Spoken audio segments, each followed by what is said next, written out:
La socialité, c'est le fils qui se rebelle contre le père. Et quelque part, c'est le puîné qui se rebelle contre l'aîné. On voit ça dans la Bible. Et la Bible a été retravaillée, réécrite pour redonner de la valeur au puîné. Par exemple, Ésaü est détrôné par Jacob, alors qu'Ésaü c'est l'aîné. Les Juifs sont détrônés par les nouveaux chrétiens, les nouveaux Juifs. Donc, le Père, oui, c'est l'ambiguïté. Jésus est-il Dieu? Le Père est-il Dieu? Il y a une espèce d'amalgame, de confusion assez étrange dans la Trinité, etc., qui n'est pas innocent du tout, et qui laisse entendre, qui crée une ambiguïté. Hein, on peut pas dire le contraire, il y a une ambiguïté.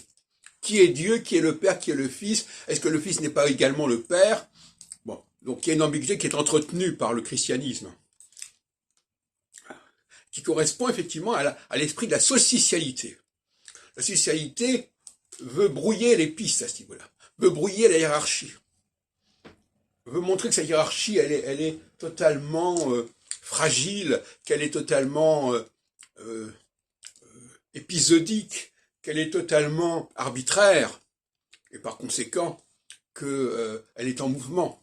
C'est la fameuse théorie du genre, entre l'homme et la femme, finalement, il n'y a pas de différence, c'est simplement une question de conditionnement, d'éducation, etc. Tout ça, c'est une façon de brouiller les lignes, qui est le propre de l'antithèse solsticiale, qui est, quelque part, féminine, d'une certaine manière. Que la femme sera toujours, quelque part, celle qui va se rebeller contre l'ordre imposé par le masculin.